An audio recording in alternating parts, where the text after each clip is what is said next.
अब टॉबी मोए से बोलता है, ये स्टेज 3 का फैल्कन है, इसे हमें काफी ध्यान से फाइट करनी होगी। अब मोए अपनी वीक फॉर्म को रिमूव कर देता है और उस फैल्कन से अटैक करने के लिए चला जाता है, जिसे देखकर टॉबी अपने सोल अटैचमेंट स्किल का इस्तेमाल करता है, जिसकी वजह से मोए की टेल में फायर लग जाती है। मोए उस फैल्कन के ऊपर पहुंचने ही वाला होता है कि तभी वो फैल्कन हट जाता है, तो मोए एक ट्री पर पहुंचकर फिर से उसके ऊपर अटैक करता है। वो फैल्कन उसके अटैक से बचते हुए उसके ऊपर अटैक कर देता है, मगर मोए उसके अटैक से बच जाता है। टॉबी मोए से बोलता है, उसका पीछा करो मगर उसे मारना मत, मैं उसे पकड़ना चाहता हूँ। अब वो लोग उसका पीछा कर रहे होते हैं। अब बीच बीच में वो फैल्कन उन लोगों के ऊपर अटैक भी कर रहा होता है, जिससे बचते हुए टॉबी कहने लगता है, ये फैल्कन तो काफी खतरनाक है। अब टॉबी मोए से बोलता है, इसके ऊपर एम करो और फ्लेम ऑरा से इसे खत्म करो। अब मोए वैसा ही करता है और उसके ऊपर काफी सारे फ्लेम अटैक करता है, मगर वो फैल्कन उसके सारी अटैक से बच रहा होता है, जिसे देखकर अभी अपनी पावर का इस्तेमाल करते हुए कहता है, मैं तुम्हें स्लो डाउन करूंगा। ऐसा कहकर उसके ऊपर अटैक करता है, मगर वो फैल्कन उसके इस अटैक से बच जाता है। तभी मोए को मौका मिल जाता है, वो अपनी क्लॉ से उसे घायल करके नीचे गिरा देता है, मगर वो फैल्कन फिर से भागने लगता है। अब उसे भागता हुआ देखकर टॉबी कहने लगता है, हम लोग काफी करीब थे। तभी मोए के ऊपर बैठा वीडल उसके ऊपर अपनी थ्रेड से हमला करता है और उसे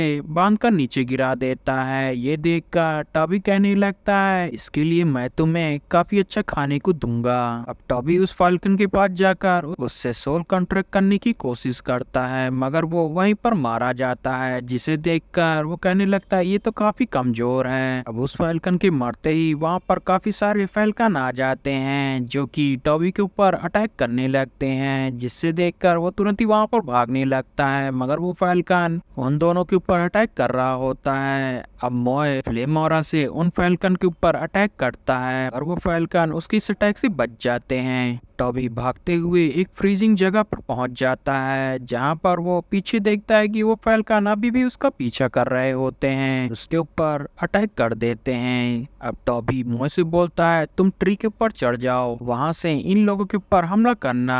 अब मोए वैसा ही करता है। अब हमें दिखाया जाता है कि फैल्कन टॉबी के ऊपर अटैक कर रहे होते हैं, जिससे बचते हुए टॉबी तुरंत ही एक पेड़ के पास आता है, मगर उन फैल्कन के अटैक की वजह से वो पेड़ भी जमने लगता है, की जमीन भी जमने लगती है, जिसे देखकर टॉबी कहता है, मुझे यहाँ से भागना होगा। वो एक पेड़ के पास से जमीन को देख रहा होता है, कहता है, अगर मैंने जमीन पर पैर रखा तो मैं जम जाऊंगा। अब टॉबी मोए से बोलता है, इन फैल्कन के वीक पॉइंट पर हमला करो। मोए फ्लेम ऑरा से उन लोगों के ऊपर अटैक करता है, मगर उनके ऊपर कोई भी असर नहीं होता, जिसे देखकर टॉबी भी अपनी पावर से उन लोगों के ऊपर अटैक करता है, मगर उससे कोई फर्क नहीं पड़ता। तो टॉबी मोए से कहता है कि तुम ट्री से नीचे उतर आओ। वो फैल्कन अपने स्टॉर्म से उन लोगों के ऊपर अटैक करने वाले होते हैं, जिसकी वजह से टॉबी नीचे गिर जाता है। तभी उसका एक हाथ इनको टच कर जाता है, जिसकी वजह से उसका हाथ जम जाता है। अब वो तुरंत ही वहां से अपने आप को बचाते हुए भागकर छिप जाता है। अब उस स्टॉर्म की वजह से हर जगह तबाही मच जाती है। अब वो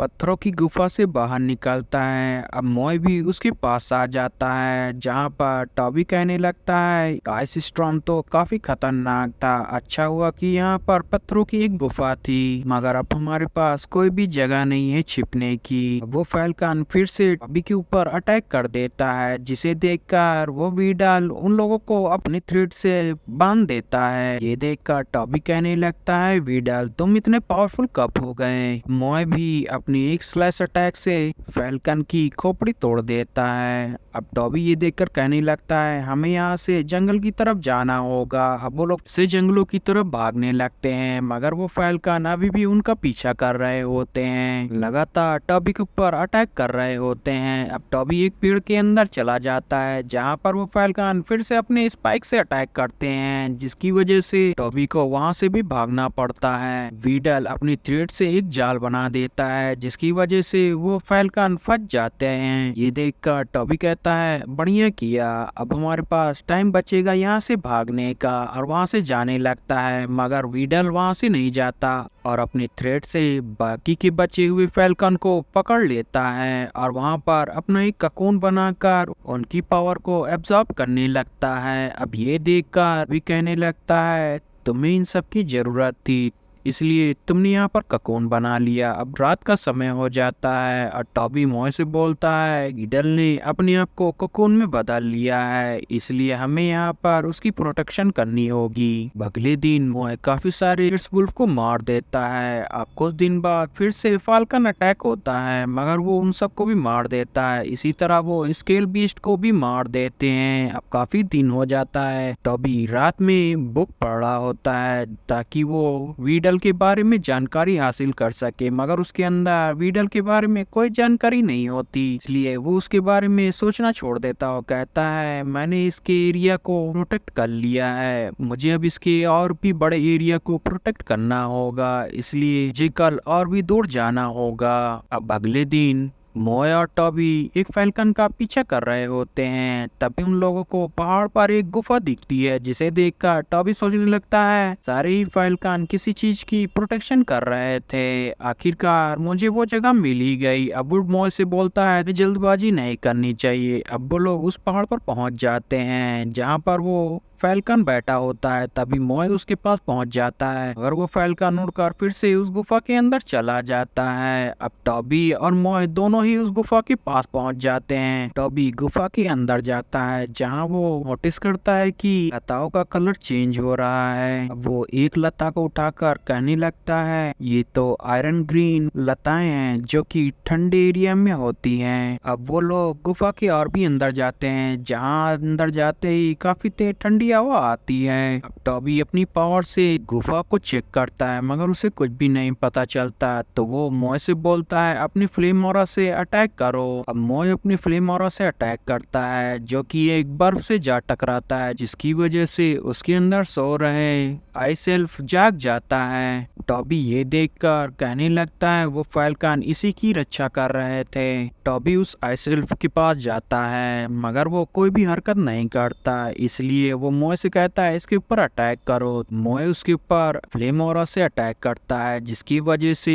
आइस एल्फ जाग जाता है और उन लोगों के ऊपर अटैक करता है, मगर वो अटैक उन लोगों के ऊपर नहीं लगता। ये देखकर टॉबी कहने लगता है ये तो अभी नौसिखिया बच्चा है। अब वो मॉय से बोलता है तुम अपनी पावर कंट्रोल करो और इसके ऊपर अटैक करो। अब मॉय उसके ऊपर स्लैश अटैक करता है, जिससे बचने के लिए वो आइस एल्फ ऊपर जाता है, जिसकी वजह से उसके सिर पर चोट लग जाती है और वो आइस एल्फ नीचे गिर जाता है और वो रोने लगता है। वो अपने ही आंसू को उठाकर खेलने लगता है, जिसे देखकर टॉबी कहने लगता है ये तो काफी क्यूट है, ये बस अच्छे से ट्रेन करना है फिर ये काफी पावरफुल हो जाएगा। अब हमें इससे फाइट करने की जरूरत नहीं है। मॉय तुम इसके पास एक सर्कल बना दो ताकि ये भाग ना पाए। मॉय उस आइस एल्फ के पास सर्कल बना देता है जहाँ से वो फायर से भाग ना पाए। जैसे ही वो फायर को छूता है उसका हाथ जल जाता है। टॉबी उस एल्फ के पास आता है, वो कहता है क्या तुम नहीं चाहते कि तुम इस बाहर की दुनिया को देखो। तभी टॉबी को पता चलता है कि वो फैल्कन का ग्रुप वापस आ रहा है, इसलिए वो तुरंत ही आइस एल्फ के साथ सोल कॉन्ट्रैक्ट करने लगता है। मगर तभी फैल्कन अंदर आने लगते हैं, की वजह से सोल कॉन्ट्रैक्ट को वहीं पर छोड़कर टॉबी को वहां से भागना पड़ता है। वो पास वाली दीवार को अपने हाथ से तोड़ देता है और तुरंत ही एक दरार के अंदर घुस जाता है। अब वो मॉय को कहता है कि तुम थोड़ा रेस्ट कर लो। अब वो और भी अंदर जाने लगता है और कहता है अच्छा है कि ये फैल्कन और भी अंदर नहीं आ पाएंगे। अब टॉबी अपने सोल कॉन्ट्रैक्ट को देखता है, तभी उसे पता चलता है कि उस आइस एल्फ ने